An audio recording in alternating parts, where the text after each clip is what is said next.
What's up, guys? So today I'm gonna make a beef goulash. I'll show you guys how to make it, everything you need, and the steps and processes on how to go about doing it. So obviously you see right here I have one large onion.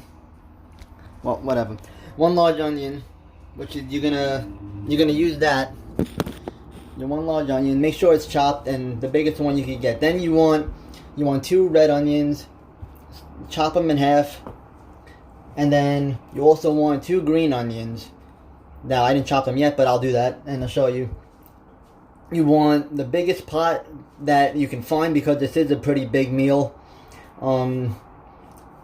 I make it for myself. I like to have a lot of leftovers, so I make a decent amount. You also want 2 cans of, for me personally, I like to use Hunt's sauce. 2 cans of Hunt's sauce. And you want 4 packets of brown gravy, McCormick's specifically, or if they don't have it, whatever you could find. You want 4 of those. For your pasta, you want to make sure you have egg noodles. It could be any brand. Make sure you have 2 packages of those. And that's for your pasta. So you chop your onion up. You're going to add your onion, add the whole thing into the pot. I know it looks like a lot, but when you cook it, it all dissolves into the sauce, so it doesn't really make a difference, even though it looks like it's a decent amount. It's really not. So add that into the pot, and water. They tell you to add about 4 cups. You could kind of estimate. You don't have to put the exact amount because once you add the sauce in, the sauce absorbs the water, and obviously you know where it goes from there. So alright, so I got my onion. The rest of it, you don't really need it. You can kind of just toss it in the sink, the leftover pieces. Then you want to take your red pepper. I kind of like to smash it with my hand so I get a decent amount out of it. Cut it into slices. And then cut it into small pieces.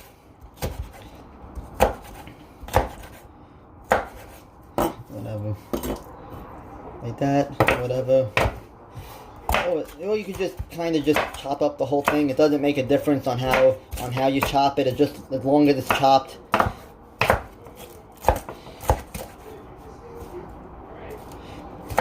So that's how it looks. You see how that looks? There you go. Then take it. Make sure that, actually, you know what? The smaller the pieces are, the better it is, because if you're not on top of this and you're not stirring it and you're not looking at it, you know, if you're married, have your I would suggest have your husband watch it if you have kids or whatever. But you gotta stay on top of it because it will stick to the bottom of the pan and it will burn, and it will be a very pain in the ass thing to try to get out of and scrub if you're not on top. So alright, so I gotta take a handful, dump it in the pot, and I'll show you guys what the pot will look like with everything in it in a little bit.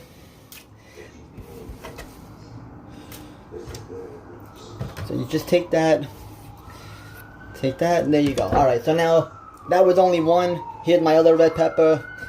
Take it like this, right? Slice it down the middle. Now, obviously, the seed part right here, you're gonna rip it out, throw it in the garbage, and the same thing with this one. You don't want seeds in there. If you get a little bit in there, it's fine, but you really don't need it, and it's not preferred. And then I got my 2 green ones coming up next, and slice that.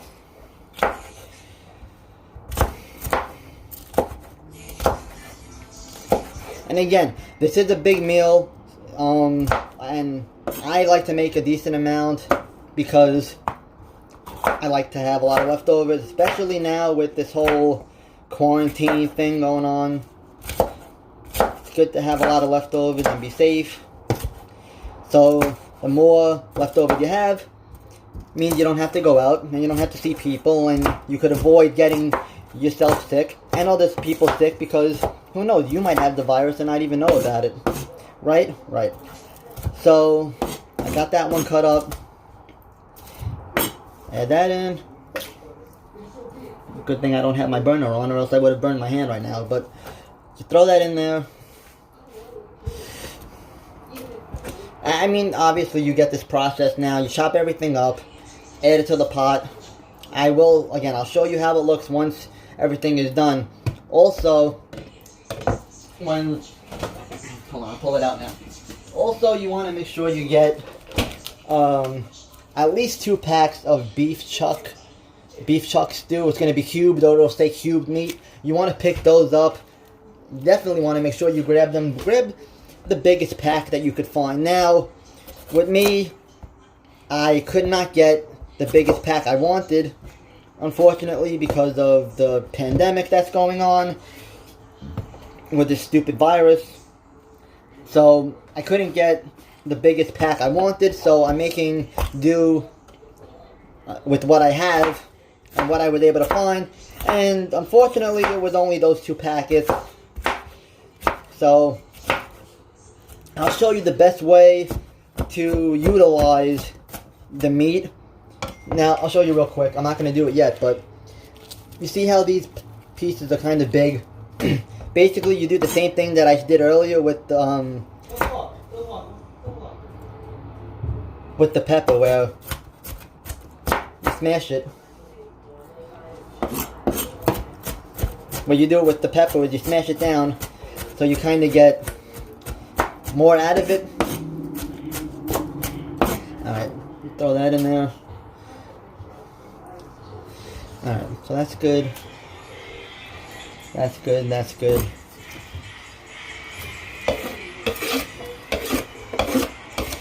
Whatever.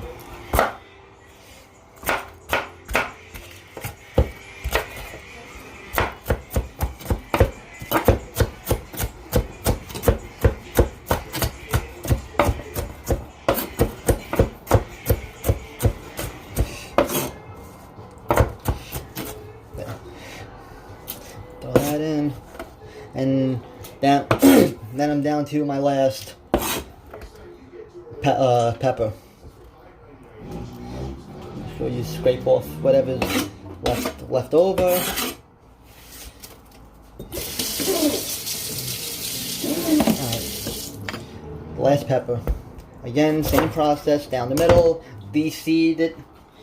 So you don't want the seeds. Do the same thing with this one.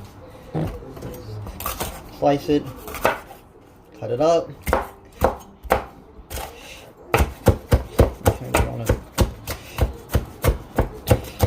And again, like I said, remember, the smaller the pieces, the better it is, so that it doesn't stick to the bottom, and you do not have a difficult time trying to do this whole thing later on when you're done, and you're full, and you're sitting there trying, because you want to go to sleep, and you want to relax, and instead you're sitting there scraping a pot for an hour trying to get this other, the gook and gunk, because it's burnt on the bottom of the pot.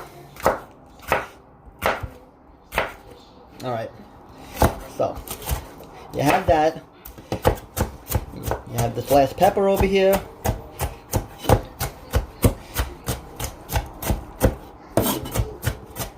That's fine.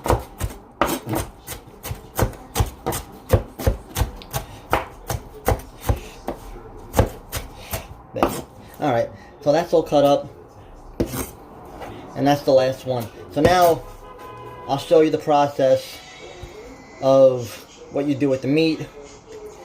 They say it should be about 2 pounds. It doesn't really have to be 2 pounds. It can be, depending on what you use. And I'll be right back. I'm grabbing something. Okay, so what you're gonna do is you're gonna grab a strainer. Gonna put in the sink. Obviously, you don't need to see the sink part. Open up the packet. You take your meat out. Dump it in. Do the same thing again. Open the meat packet. You're gonna wanna, here you go. Dump it in this.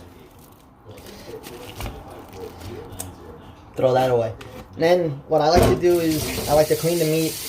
Leave the water cold because you don't want to cook the meat obviously and heat it up. So you kind of give it a nice rinse. Give it a nice good clean rinse. There you go, it's all nice and clean. There you go, it's all nice and clean. So you do that.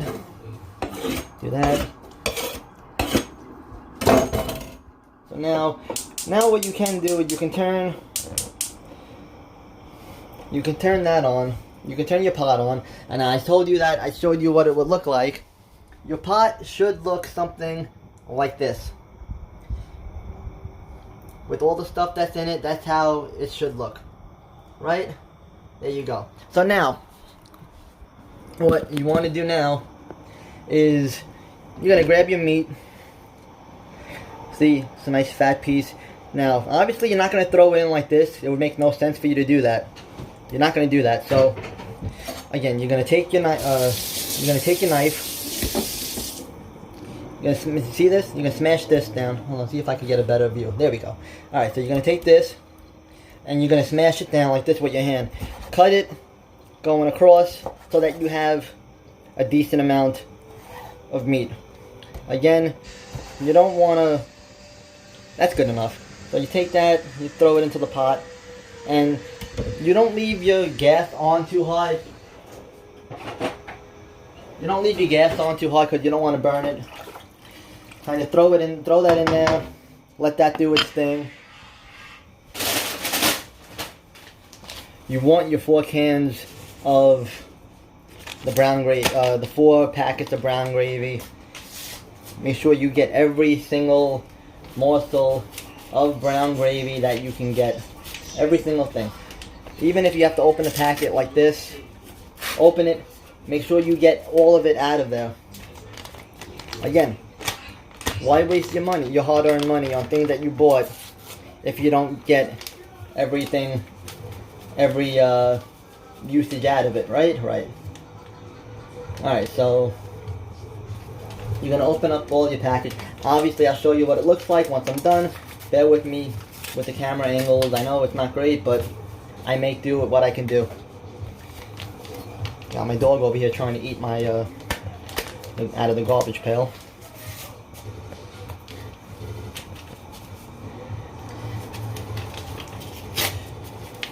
Alright, so you do that, and I got one more left. I'll show you guys what to do afterwards.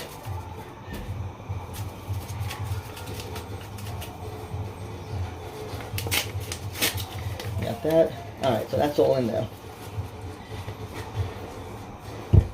You got that, and that. Next up, you want your 2 cans of sauce.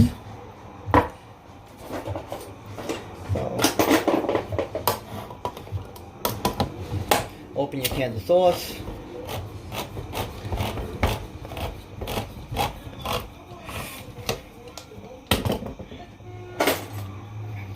I like to use a small spoon just to get the top out.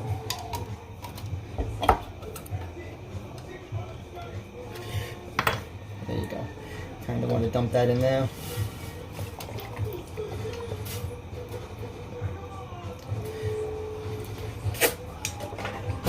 Sauce is freaking good. Alright, anyway, so you got that. Now, just make sure you stir it up, and again, I'll show you what it looks like in a minute or two. Once I get everything organized, I'll show you guys what it looks like. You add your last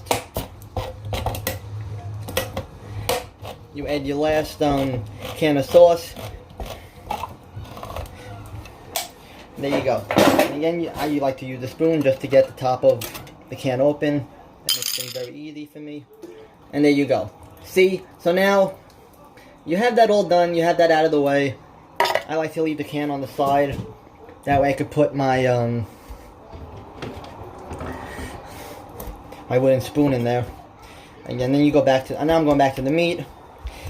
You want to cut it up. flatten it, and then cut it up. And it's okay if you have chunks that are like this, because, you know, it's going to go over the pasta anyway. So, again, it's okay if you have chunks that look something like this, but when they look like this and you can make use of the meat and get more out of it, it's definitely worth doing. At least I think so. I mean, you guys can do whatever you want. You know, I'm not a professional. I just do this for my entertainment and as a hobby, so... But, again, you guys can do what you want. And then, as far as spices go, now I'm sure some of you are wondering, could you season the meat? I mean, if you really want to, you can. I've never done it like that, but I'm sure you can if you want to. Now, I'm going to add garlic powder and onion powder to the pot once I take care of this meat over here and get it out of the way. But you guys could add whatever spices to the pot you want. I personally think that the gravy with the peppers makes up for whatever flavor, whatever spices you decide not to add. And obviously, as always, I will post my the after picture of how it looks over the pasta and stuff like that. I don't do the videos like that because it's such a long process, and to be honest, it is kind of time consuming. So I do like doing the videos and stuff, but to do the whole process in itself is, again, it's a long process. So, you know, you chop up all the meat and you kind of toss it in, and again, you always want to make sure that you stir your pot, because you don't want any of this stuff sticking to the bottom. And now, I know, again, a lot of people are probably thinking, how long does this usually take to do? So right now, I'm on the East Coast. I don't know where you guys live, but it's 4 o'clock. I started this whole thing about 3:30, 3-ish maybe. But I honestly just turned the gas on a little while ago, so you're going to let this probably cook for about 3 hours, give or take. You want the meat to be nice and soft and tender. Obviously, you don't want it to be chewing like a cow on a piece of meat. Obviously, it wouldn't be done. So, 3 hours, give or take. And then, in another pot, you would want to fill it up a decent amount with water. Throw in a little salt so that your pasta doesn't stick to the bottom of the pot. Something I learned a couple of years back that I always thought was a necessary thing to do. So you do that so that the pasta doesn't stick to the pot. Obviously, once it boils, you throw in your egg noodles, and then once the egg noodles are done, what I like to do, that a friend of mine showed me a couple of years back, is that you're gonna add like about a spoonful of butter or two, and just let it melt all over those egg noodles, and just mix it around. And then when you're finally ready, you know, once it's all done, you throw those egg noodles in your dish and throw the sauce over the top. And again, this is very simple to make. I learned this from an old friend of mine a couple of years back, and I kind of just improvised on it, more or less, if you want to call it that. Fuck. Alright, there we go. So, I kind of just improvised on it, more or less. Not saying that theirs was bad or anything, but I don't like to be the same as everybody else. I like doing things different, doing my things my own way, adding in different spices and seeing how things come out. That's kind of always how I've been. Kind of a lone wolf, so to speak. Anyway, getting back to the thing. So yeah, 3 hours. You want the meat to be soft. You don't want it to be hard, and you don't want to be... The meat is not good if you're doing this and you think it's done and you try a piece of your meat, the piece of the beef that's over here or that you have or whatever, and you're sitting there and you're chewing it like it's a piece of gum. I'm sorry, but you didn't do a good job. You want your meat to be soft. You want your meat to be nice and tender when you're doing this. And again, you got to make sure that you stir your pot. I know I said a lot, but I can't stress it enough. You got to make sure that you keep stirring it, because all your vegetables right now are on top. And I'll show you in a minute once I'm done cutting all of this meat up and stuff. But all the vegetables are on top now. Eventually, once they start boiling and stuff, whatever you have on the bottom. In other words, if you are not consistent with the stirring of the pot, whatever vegetable you have on the bottom will stay there and they'll burn, and it's going to end up being a big mess. So once you're done with everything, I'm almost getting done. I have a couple of pieces of meat left. But once you're done with everything, you want to just make sure that everything is good. Everything is the way you want it to be. I don't know if some of you people are like me or not, but I don't like a messy kitchen. So I don't wait till the last minute either to start cleaning up, because again, it makes no sense. You just ate, you're tired, you're gonna get the itis, obviously. So last thing that you want to do is clean up pots and pans and whatever you use to make your meal. But yeah, so the process is, again, 3 hours, give or take. You want your meat to be tender. You want to make sure that you had your 2 red peppers, your 2 green peppers, 1 giant onion, yellow onion, I believe, or sweet. I think it's a sweet or yellow or sweet onion. And your 4 packets of McCormick's brown gravy, your 2 cans of Hunt's tomato sauce, and again, you guys could use what any sauce you want. That's just what I use, and I prefer to use because I like the sweetness. You want to make sure that you have your 2 or so pounds, give or take, of your beef chuck stew steak cubed. It might not always say beef chuck steak. It might say like cubes. And cubes is what you want. As long as it looks something like this, you know you're buying the right packet. And that's it. So I'm done with this. I'll show you guys what your pot should look like now that I had it boiling for a little bit. Well, cooking for a little bit. So, alright. So you have this over here. My bad. Wow. So you have this. Oh yeah, that's how I did it. My bad. Alright, so you have this like this. Kind of like this. That's how you have it. And you see how everything is, and you can slowly see the boil. All your vegetables are on top. Now eventually, it's going to get a lot darker than what it looks like now because of the brown gravy that's in it. And once it starts to boil, everything starts to accumulate and build up. And that's pretty much the process. Now, again, if you follow my Instagram page, Cooking with Lamia, I will pop up the same logo that you see on my YouTube is what comes up on my Instagram account, and I always post the after pictures of everything. If you need the recipe again, if you didn't watch this video for whatever reason, you could always message me on that account or this one, and I will gladly answer you. Again, guys, thanks for tuning in, and like, subscribe, comment below. Thank you. Have a great day.